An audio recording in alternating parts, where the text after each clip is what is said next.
Hey, it's Evan Karagias, live at 5, worldwide, on the Gorilla Report.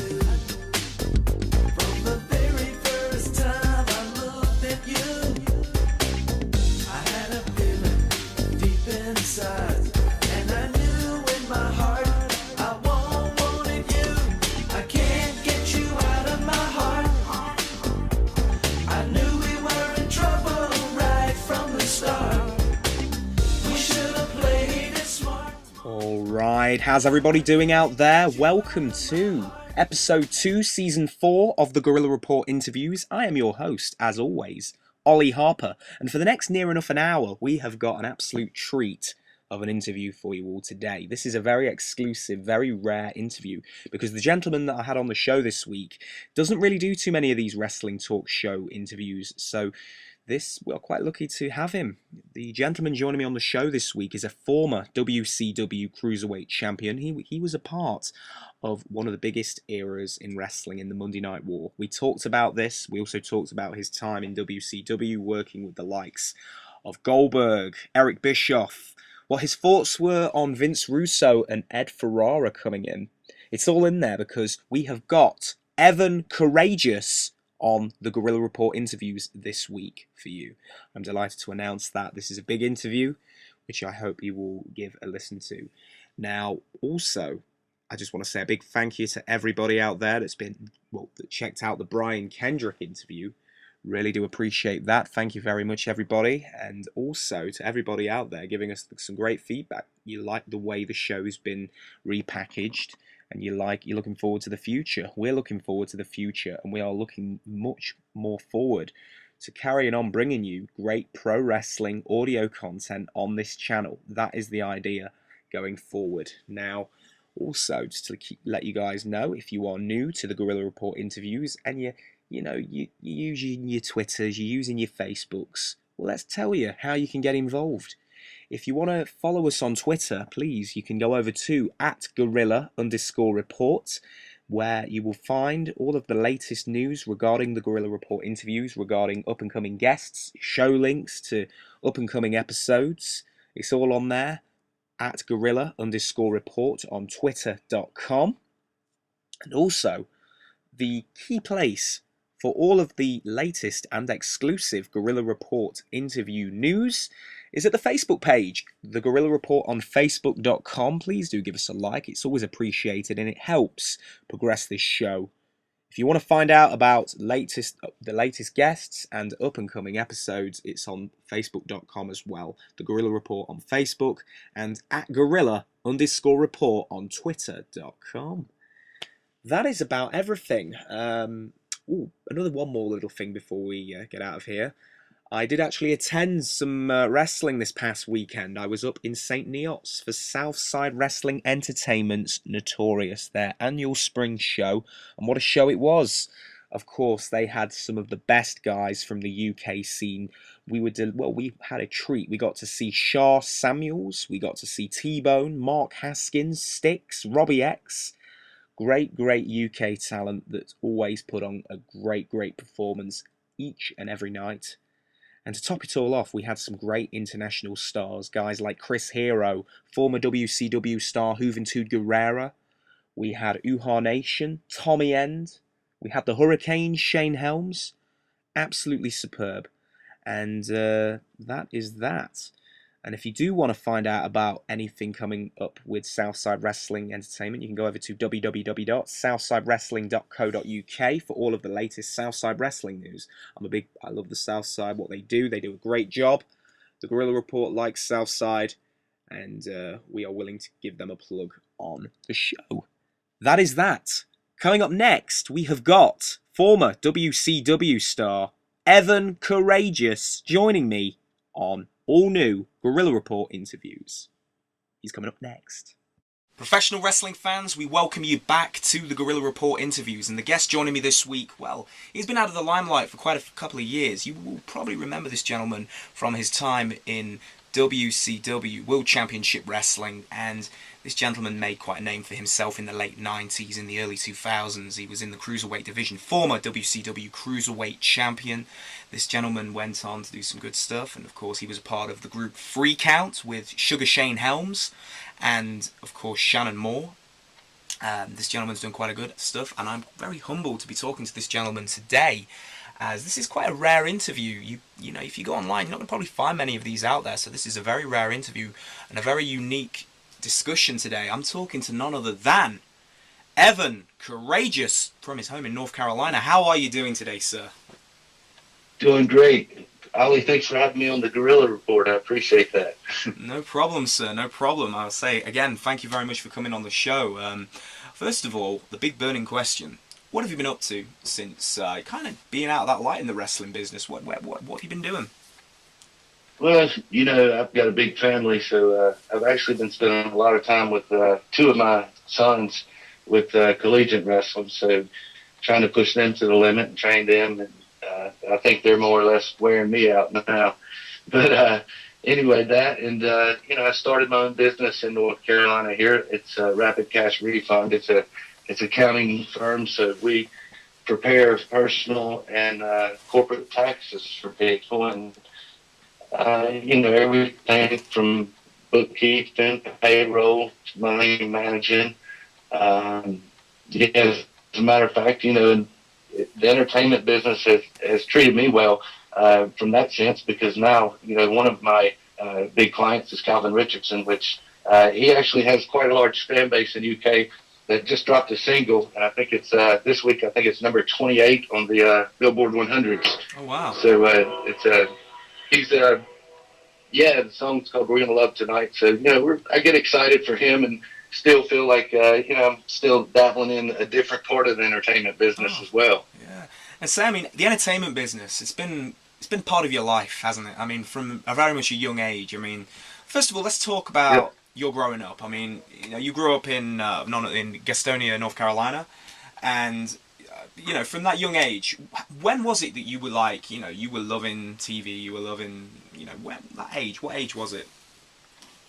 Well, you know, to tell you the truth, growing up, I wasn't huge on TV or a big movie person or anything like that. I was always playing my sports, you know, and running in the neighborhood, I guess. But when I was wrestling at NC State, you know, I had an entrance. Somebody, this woman, basically watched wrestling, collegiate wrestling all the time, and she said, "Well, you know, we're taking a trip to New York City. You can go with us. You can always be a model." And I'm thinking, you know, I got scars on me, and I'm all boy. I don't know anything about modeling, but I went on the trip, and that's kind of how everything started. And it went from a couple of fitness magazines to having a small part on All My Children's daytime soaps, and it went from there to professional wrestling. So you got quite a, you could say it's almost like you threw a stone into the lake and it's just kind of rippled out, really, hasn't it? Yeah, absolutely. That's tremendous. That's tremendous. I mean, would you say you were a professional wrestling fan when you were a kid? That I was when I was a kid, particularly years ago back in the NWA, you know, David Crockett and promotions with, you know, back when it was Flair and Steamboat days, and Wahoo McDaniel and Blackjack Mulligan, Bullet Bob Armstrong, and all those guys. I was a huge fan back then. Tremendous. Would you say were you a fan of the WWF? You know, around the Hulk Hogan, the Ultimate Warrior time. Were you a fan of the WWF? Well, I was a fan of it, but I didn't get, being in North Carolina, we didn't get to see as much WWF wrestling. It was the NWA Mid-Atlantic wrestling was what was aired, you know, in our viewing areas. Yeah. So I didn't get to see quite as much of that. And when I did, though, it was larger than life. Of course, with Hulk and Andre, you know, and the Warrior and all those guys, it was pretty powerful. Yeah. And you know, that brings me back to like my first main event match on Thunder. You know, was against Macho Man Randy Savage, and I can remember standing in the ring going, holy smack, man, this is the Macho Man. I used to watch him as a kid, you know. Yeah, of course. So it's something. That is something. I'd say let's start talking into about WCW. So when you first got it was in 1997. I'm correct. You got signed. Was that correct? Yes.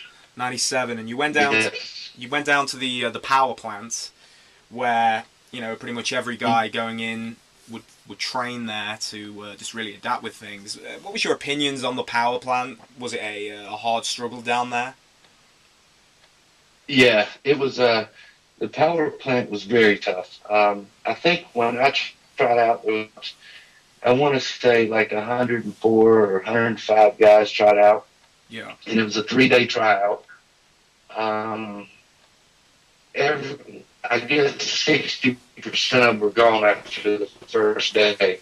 But every day at the beginning, of course, you'd stretch, and then they put these 5-gallon buckets behind us, and you do 50 squats, and you drop right into 25 push-ups. You pop back up into 50 squats, and we did that for 3 hours. And if you stopped, you were out. Okay. So if you had to throw up, you could turn your bucket over and throw up, but you had to keep going. So that's how a lot of guys got cleared out. And I was in pretty good shape back then too, just because of wrestling in college. But it was definitely one of the hardest things that I've ever been through. Yeah. Around that time, were you down there? Bill Goldberg was down there at the same time as you, wasn't he? Yep. I was down there with Bill. Actually, I was there a little before Bill, and I was actually the first person that Bill did the jackhammer on. And it was funny because he dropped me on my head and gave me a concussion. And I don't really remember. I just got up. They said I went to grab the rope and it wasn't there, and I just kind of stumbled out of the ring. And I said, I'm fine, and I left. And then I go home, and I had to lay down on the couch, and my wife was like, "Look, you weren't even at training 2 hours a day, and you're already back." And she's starting to worry about me. Yeah. Thinking I'm just being lazy or something. And Bill calls and says, "Hey, he already had a concussion today." So it's pretty funny about the jackhammer. Yeah. What was your opinions on Goldberg? Did he, a lot of, there was a lot of, from other interviews I've, that have been out there, a lot of people thought there was a lot of animosity, a lot of jealousy about this guy coming in from, his background, not really much of a fan of wrestling. What was he pretty much, did he fit in with everybody else, or was there any sort of, was there any sort of bitterness with him?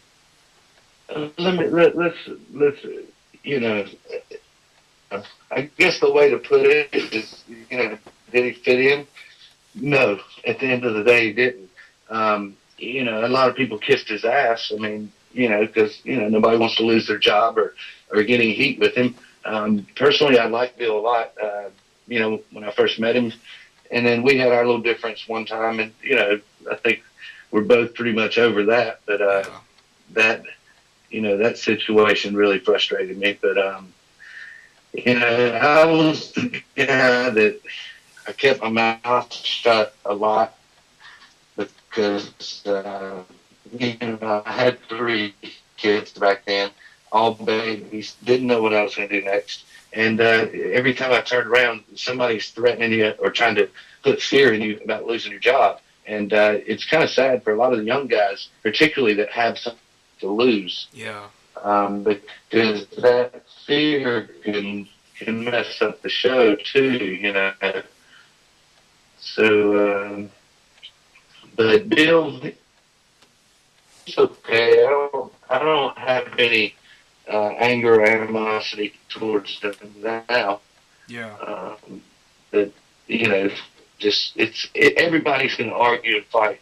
The more, like back then when we were doing 6 shows a week, the more you're on the road, the more you're around people, the more frustrated you get, Yeah, of course.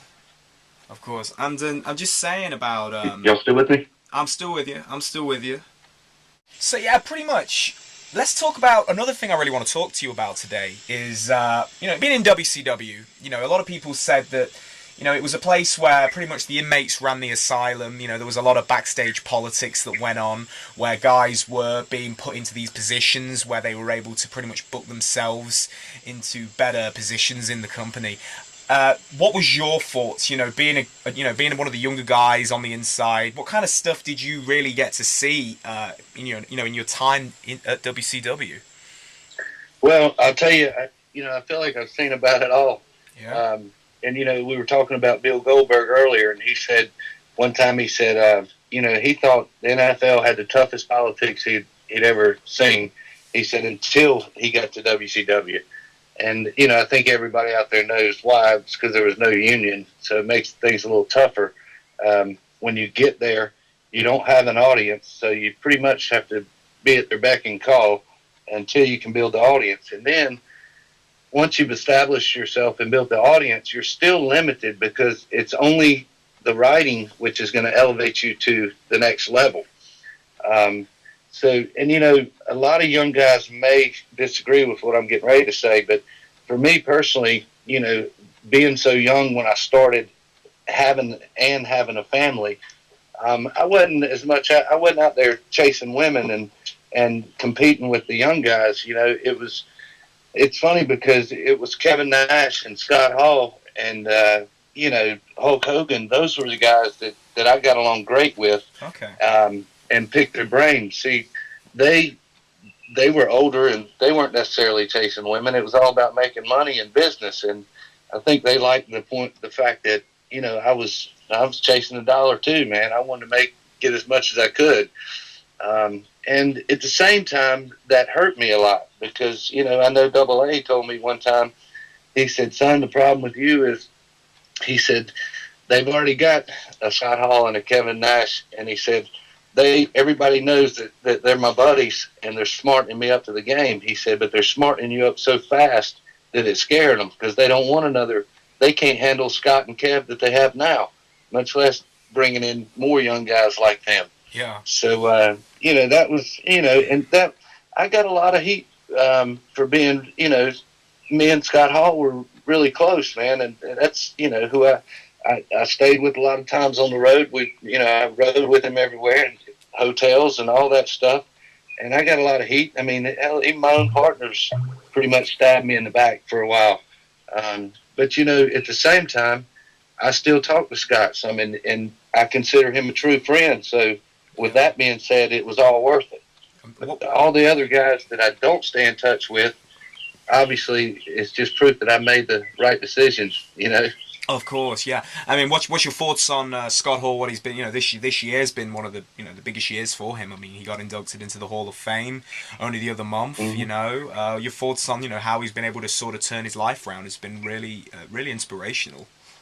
Yeah, I'm really happy for him, and I'm really happy that he's getting to catch up for a lot of lost time with his kids, and particularly Cody. Yeah. There's nothing, as a wrestler, there's nothing better than to train or watch your own son, pick up where you left off. And Cody's on his way. I wish him the best, and I hope Scott gets to be there right in his corner for as long as he wants. Yeah, and that's another great thing to see your kids, do train, help train your kids, and like you were saying earlier, you're getting your boys into it as well, collegiate wrestling. So, you're getting to see them, hopefully prevail in this as well. So, I mean, that's a truly humbling experience that I can imagine. Yeah, collegiate's exciting. I mean, that was my first love. So, I feel like I know a lot more about amateur wrestling than I do professional sometimes, Yeah, of course. I was just wanting to say, of course, another thing also to talk, pretty much keeping in on the WCW topic, the Monday Night Wars. Now, I was reading, I think it was Jericho's book, and he was actually saying that, at WWF they had the WCW TV going on, pretty much Nitro was going on with, Raw at the same time, so you pretty much, the boys could see both. How was it backstage for you when, you'd got, the competition on? What was the kind of the reaction going around when, the rival was going on the other network? Well, a lot of guys just watch because you got to remember, a lot of people were limited. We couldn't just go out and shoot from the hip like some of the big guys could. Hogan and Steiner and Nash and Hall and them, they knew how to manipulate the words of the show and follow their contract although it wasn't necessarily what the agents wanted them to say. For an example, with me getting beat by Medusa, they wanted me to go out there and wrestle, a good, solid, hard match like it's very. Whereas, Scott smartened me up and said, "Hey, man, you know how it is. I mean, guys have advantage," and that's kind of the way we made the story turn. And then, of course, when Mean Gene Okerlund interviewed me, well, us men, we think with the wrong head sometimes. Yeah. So it protected my character, but it changed the script a little bit, and I think that's what I was saying about how they were smartening me up with business more than anything, and it's what scared a lot of them. Yeah, of course. And what was your thoughts on Medusa? Getting to work with her. I mean, she started off being your sort of like your valet, and then as time would come on, you would have these intergender matches with her, eventually putting her over. I'll tell you, with Medusa, to me, she's got that old school mentality to where a heel is a heel. Inside the ring, out of the ring, all the above. Yeah. So there were times to where she really frustrated me. Yeah.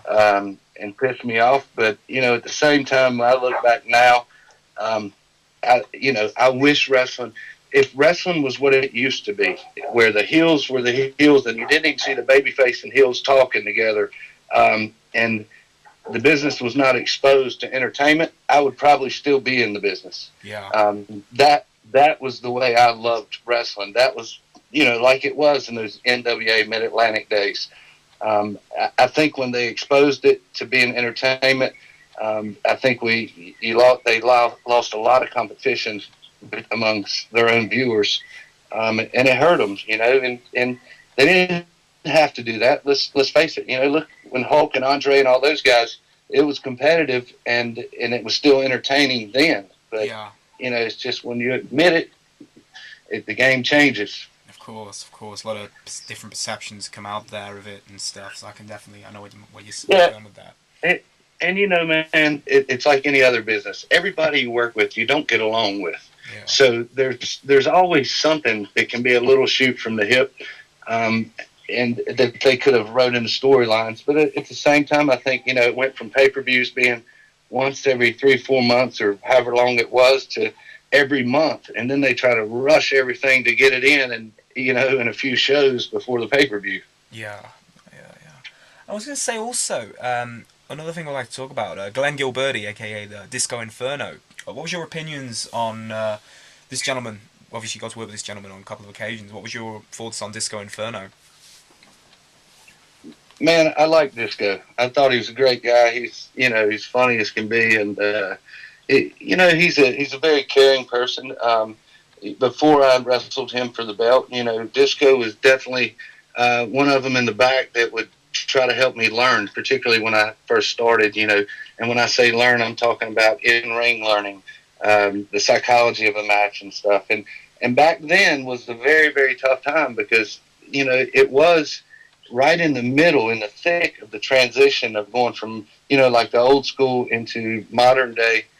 We went through that phase where the high flyers were the ones kind of holding WCW together for a while. So, it was tough to make those transitions because the veterans that knew what they were talking about, you want to listen to them, but you got writers that are saying, like Russo and them, or agents and people that are telling you to, Johnny A. used to tell us, we want a car crash. We want every other move off the top rope. Well, how can you tell a story like that? Yeah, of course. And when they want every other move off the top rope, you're putting your body at risk every other move. And then, it's like the big guys were making the money. We're putting our bodies at risk, and they're the ones getting paid. Yeah. So, that can get frustrating. Of course. And you were saying, I mean, of course, you did kind of get more into that. Obviously, the hardcore style in the millennium. I mean, you were really getting more and more involved in these hardcore matches with Free Count. We're going to talk about Free Count in just a moment because I know a lot of people are tuning in wanting to listen to the Free Count stuff. But let's talk about Vince Russo and Ed Ferrara. Now, of course, these guys were pretty much fresh from. They left the World Wrestling Federation. They got it to quite a boom period with the Attitude Era, for doing the writing and stuff. There was a lot of good stuff going on with them too. And then obviously when they did jump ship and come to WCW to work for you guys, what was the opinion going around backstage about these two guys coming in? I mean, they were known for trying to point fun at, they were doing some WWF cameo stuff. They were trying to, take, little, not digs, I guess little digs, but, what was the opinion going around about Ferrara and Russo coming in? Well, I think a lot of people didn't like them, and there were a few that did. The people that liked them were the people that have known them from being over at WWE and had worked with them before. And those people had big influences, Jeff Jarrett being one of them, and then everybody tries to jump on Jeff's bandwagon and babyface him, thinking he's going to get them somewhere. And it's in wrestling business. I mean, it's pretty much all the same. Everybody's out for themselves. They all want to sell the same tickets. They all want to sell the same merchandise. They all want to win over the same fans, and that's what makes it so rough. But as far as the writers, I've seen times where people hated them, and I've seen times where people loved them. Yeah. And once again, for me personally, I didn't agree with everything Vince Russo and Ed Ferrara did, but I think they're pretty good people. I don't think they had bad intentions or anything, but you won't ever hear me really say anything too, bad about them, because let's face it, they were the writers when I became world champion. So, yeah. I got respect for that and always will. Yeah, of course. And saying, I mean, of course, with what's the opinion, of course, when Jeff Jarrett, I mean, he kind of took that leap. You say, just talking about Jarrett, I mean, he, of course, had that big run out with Vince McMahon. He left WWF, and then pretty much the next night turned up on Nitro. I mean, what was the opinion going around when Double J turned up back in WCW, the way he did it, in quite controversial manner as well? Right. Well, I'll tell you, is this a rated G show or R show? We can go rated R right with now. this. We can go rated R. Let's do it. It's rated R? Yeah. Well, let's do it. I think the opinion in the locker room was that Jeff Jarrett had balls big enough to come in a dump truck, man. Oh, to do something like that, because let's face it, Vince McMahon is a billionaire. If you want to piss him off, he can really make your life miserable. I mean, if he was a dirty, shady dude like that, he could take $1 million cash and put it right here and say, focus the next 2 years on making his life miserable and as hard as he can. Now, I'm not saying Vince would ever do that, but he could. That's it's just like the girl, with the L.A. Clippers. Yeah. She's crazy. You're gonna play with a billionaire, man. They don't all play. The game changes, So, but I think with Jeff, everybody thought, man, he's really got some big balls to do something like that. And look, I got away with the wrestling, the situation with Medusa, without getting too much heat. Whereas I think Jeff got away with about $250,000 when they wanted him to get beat by China. Yeah, of course. And I was just gonna say, I mean, your thoughts. I mean, what's your thoughts? Have you heard about Jeff Jarrett launching a new promotion, Global Force Wrestling? It's going to be coming out soon. Have you heard much about that? Tell you the truth, man, I haven't heard anything about it. I really haven't. I hadn't talked to Jeff in years, so oh wow, I don't know what's going on with him. Yeah, wow. Like I said, really, I talked to Scott and Kevin and here and there, and that's about it. And Shane Helms, Wow. my old partner. Yeah, he was. So, he was over here in the UK just recently doing the Hurricane gimmick, pleasing many fans on our shores. It was good stuff. Very nice guy, Sugar Shane. That's great, man. Shane has changed a lot, and I'm really happy for him that he's back in the ring, because I know at one time there was a worry that he may not ever get to wrestle again after his accident. Yeah. So he's grown up a lot. I'm happy he's getting to continue to follow his dream, especially now that he's got a little boy, and everything changes. Of course, family. When you get family in there, you got to put your family first. I can totally emphasize with that. So That's let's right. say, so talking about Shane Helms and the pairing, the formation of Freakout. Now, this was around a time when, in wrestling, well, in the pop culture, you could say, you were having stuff like MTV was getting huge. You'd got TRL. You'd got all these boy bands making the formation. You'd got your NSYNC. You'd got your Backstreet Boys. There was Britney Spears. You got all this great pop music coming out at the time. What was who came up with the idea of Freakout? What was your guys' thoughts on it when it was put in front of you? And yeah. Well, Jimmy Hart was the original man that came up with the whole idea of 3 count. And he came to me and told me about it and said, I got these other 2 guys. They're from North Carolina. And I think you'll really like them, blah, blah, blah, and what do you think? And I said, hey, I'm game, anything. Let's just make some noise at whatever we do. Yeah. Well, then the agents and them wanted to make us, us mess up and stuff on purpose and to catch heat. Well, that's where I disagreed. I thought that would be cheap heat. I think the way that it should have been done is to, instead of throwing us in a matter of 2 weeks and trying to learn songs and dances and having us mess up, I think they should have given us about 2 months and master those songs and dances and let us really sing them to where they're perfect. Yeah. And then the us being cocky and being heels would sell much better and eventually turn to baby faces. But it didn't turn out that way. They wouldn't allow it. So, take what we were given and deal with it. Of course. And those music videos, I mean, there was a couple that you guys shot. Where were you shooting those? It was Can't Get You Out of My Heart, I believe, was one of them. Where were you guys shooting the videos at the time? Those were actually in Atlanta at the power plant. They had a little set in the back. They were done with the the green screen back there, and so that, like I said, even that was rushed. I mean, that's flying into town, for a half a day, jumping in, filming, jumping on a plane, and heading back out. Yeah. Everything was so rushed. Yeah, I can imagine. So you feel that if they'd have just slowed down with it, they could have really made the most of it? Yeah, I think, like, Russo was so excited about it, but didn't really have a plan for it, Yeah.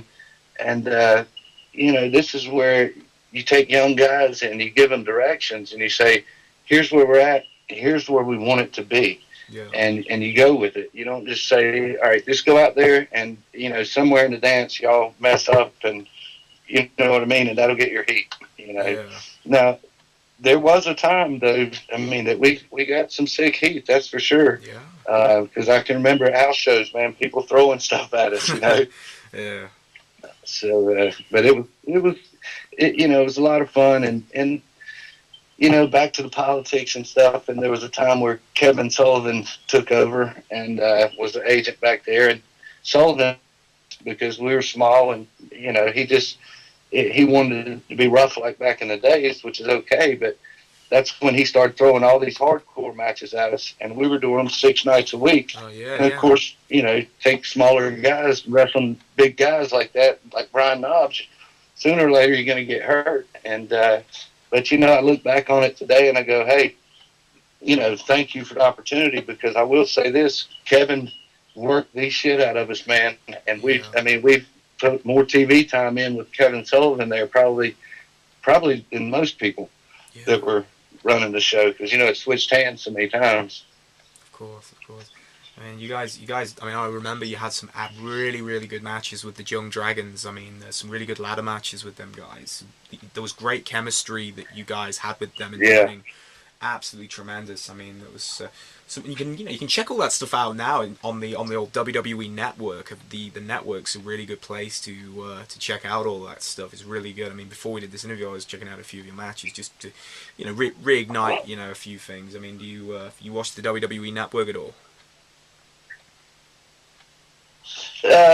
not too much. Every now and then I'll stop the channel on it or something. But Yeah. really, I don't get too much time to watch TV right now. Yeah. I just pretty much I'm staying busy with with work and still trying to accomplish some things with acting and then obviously my kids, and so my schedule is always very busy. Yeah. Let's say just talking about the free count thing. What was your thoughts on when they brought Tank Abbott into the mix, and they kind of made him like a bit like a roadie sort of guy? What was your thoughts on the Tank? I mean, Tank had his history in UFC, so what was the opinion going around when they wanted to bring him in?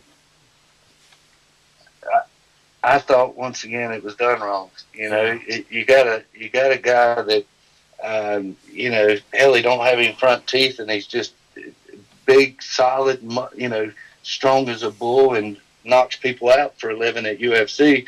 And then they bring him over here to us and clown him. Yeah. If anything, and they wanted him involved, instead of being our biggest fan, he should have been, our bodyguard. Yeah.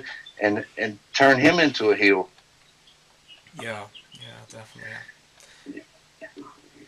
Again, I think that again, touching on what you were saying about where you feel that the angle was rushed and they weren't really finding the best sort of ways that they could have done it, and saying perhaps having Tank Abbott as that having him as that bodyguard guy, where he comes out in shades, a black shirt, black trousers, a little walkie-talkie on his earpiece, that kind of stuff would have been a lot more effective, and would have been been a lot more impactful on the and go start him out slow, like just pulling somebody's leg at the bottom of the rope, or somebody gets outside and you draw the ref, and then Abbott just drops them on their head a few times and tosses them back in. I mean, you could go for a while with that. Yeah, definitely. And the longer you do it, get bored with it, the more pissed they're going to get. Yeah, of course. So now, let's say, when the split up of Free Count happened, were you a fan of this? Were you ready to go back to being a single star? Well, if you remember, when we split up, I didn't necessarily go back to singles. I went to partner with Jamie Noble. Oh, yes. And no, that's really not. Yeah, it's really not the way I wanted to do it. But it ended up being good, because I tell you, man, Jamie is a hell of a wrestler, and we had some great matches too. But I guess the most frustrating thing is when they would make a decision like that on the fly and not tell you why they're making this decision and which direction they want to go in. Yeah. And that's what, at least for me, that's what would make things complicated. Yeah. Because I'm the type that I want to know, here's where we're at and here's where we're going. I don't like hope or guessing. Hope's not an option. Of course. And let's just say, so now 2001 comes, and things are starting to wind down a bit more. I mean, obviously, WCW gets bought out by Vince McMahon. Vince McMahon beats his rival. He beats his competition. Can you remember where you were when you found out about this, and what was your feelings towards this going forward? Well, when I found out about it, I was backstage at the very last Nitro that they had, and all of a sudden I look down the hall and I see Shane McMahon walking in. Yeah. And that's when I knew something was up. Yeah. Nobody had a clue, what was going to happen. I mean, that they were going to buy it or anything like that. And, I don't know, they got their own reasons. I don't know if they had too many people between ECW and WCW and their talent they already had, or, if they just didn't know where or what they were going to do with everybody. And, one side of me feels, honored that they did buy out my contract. There was only 18 of us that they kept, but at the same time, they didn't do anything with it. So, after 6 or 8 months of being in Cincinnati, I knew it was time to leave. Yeah. I didn't have much down there except for a bunch of haters, that wished they had been on TV, when they were in developmental. And, the like real friend I felt like I had there was that wasn't from WCW. It was Russ Haas. Yeah. Which he unfortunately passed away. Indeed, yeah. Of course, very sad times about Russ Haas. I mean, you were just saying, did you, I can't recall, did you actually turn up on WWF programming ever when the Alliance storyline was brought? I can't recall, because, I mean, there were so many guys that they had on TV. Like, were you actually on WWF programming at all? I can't remember. As far as what was aired, I'm not sure, because I know that we had to go to some of, we were at the shows, doing whatever, but I don't think we ever had an angle or anything going at that time. Yeah. No. Yeah. What was your thoughts on the way Vince did the angle, and how he brought WCW in as a group and obviously becoming the Alliance? I mean, of course, at the time he had all these guys, the bigger names that were fixed into these Turner broadcasting contracts, so they were able to just sit on their arse for the year and not turn up because they weren't being paid by WCW. They were being paid by Turner, so they're pretty comfortable. So that's why you weren't seeing guys like Hulk Hogan and Sting and Goldberg coming in, because at the time, because they were on these contracts. And what was your thoughts on the way the angle was done, and just your thoughts? Well, as far as the contracts and stuff, I don't hate on them, because hell, I'd love to have had the same contract. You know what I mean? Yeah, of course. But as far as how they did it, you could go all day with, I think they should have done this or that.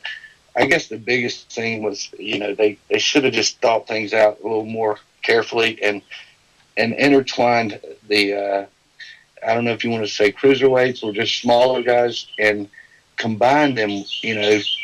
I don't care if it was one guy entering that clique or that circle every 3 to 4 months, but at least you're intertwining them and you're not rushing things.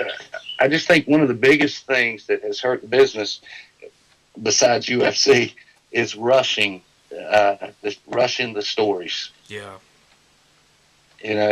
Yeah, definitely. Again, yeah. And sometimes it gets to, also back when you want to get technical about the matches, it would get a little too crazy where, guys would run in there and they just start, it looked like they're just beating the shit out of somebody. But in reality, it is wrestling. So if you're going to put the boots to them and work them for a minute, that's fine. But, everybody should try to get their finishing move in. Yeah. By the end of that beatdown, because that's what we're here about, is to get our move over on that opponent. Of course. And so when you found out things weren't really working out at the WWF, they brought all these guys in, you felt your time to move on. How was it, moving back to the independents, doing the indies for a couple of years? How was the indies as an experience? Well, I didn't do too many indie shows, to tell you the truth. I did, a handful and a half maybe. I had a good experience with AWA, and those shows were a lot of fun, with Del Gagno over there, and became heavyweight champion of AWA, and then turned it over to Horseshoe, which was Luther Reigns, and then I got it back from him. So there was some good times with that, but there's nothing like that big audience of 20,000-30,000 people, man. I mean, it's especially when it's weekend. You got to remember, I was very fortunate to be part of wrestling at the time wrestling was at its highest and its peak. So, there's not much in the world that can beat that feeling. That's why a lot of guys get hooked on drugs or suicide and stuff like that, because when they lose that, a lot of them don't have anything to go to. And, fortunately with me, I had my children and my kids, and that's what, kind of put my focus on them for a minute, and it kept me halfway sane, I guess. Yeah, that's a nice. But like you talk about big matches. My third match of my life was in front of 39,000 people in the Houston Astrodome against Mark Van Hammer. Yeah. And I'll never forget walking out, and people were so high up in the rafters that you couldn't even really see them. They were just little dots. And there's nothing like that performing in front of those people on TV. Of course, I can imagine that adrenaline rush that you get when you walk through the curtain and you realise how many people you're going to be performing your art to is quite a special experience, I can only imagine. Oh yeah, when that pyro goes off and and they start your music, I mean it's pretty powerful. Of course. And have you got any like current projects, anything that you'd like to promote before we start wrapping up? Well, it's a little early, but I'm working with a guy named Jason Cretan right now. He's wrote a film with it's called Hell Comes to Montana, and I know we've got Tom Berenger loves the script, and we've got an intent. He's interested in doing the film, so we'll see what happens. If they raise the rest of the money, then game on, and I'm really excited about that. In the meantime, I told you earlier with one of my clients, Calvin Richardson, and his music stuff. I'm excited to be part of that, and I'll be out in LA in a couple of weeks, BET Awards, and still mixing it up and rubbing shoulders. Very cool. And say another thing, I remember doing a bit of my research. You actually had a part on Joey. How was the experience working Joey? Yeah, it was it was good. It was just a little small film, but it was a lot of fun, and worked with Louis Mandylor on a couple shows, and Costas Mandylor, which is from all the Saw movies. Yeah.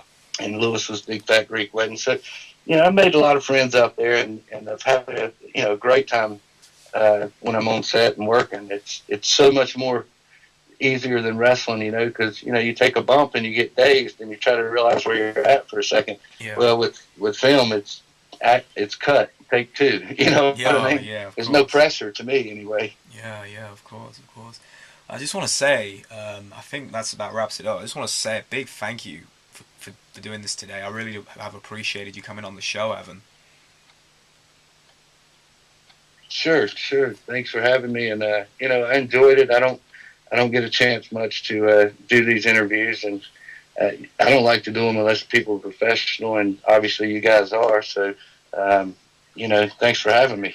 Not a problem, Evan. Not a problem. Again, thank you very much. Really enjoyed speaking to you today, and I wish you all the best with all your projects coming up and everything. I really do wish you all the best with everything. Cool, man. And hey, if you guys are in this North Carolina area, holler at me.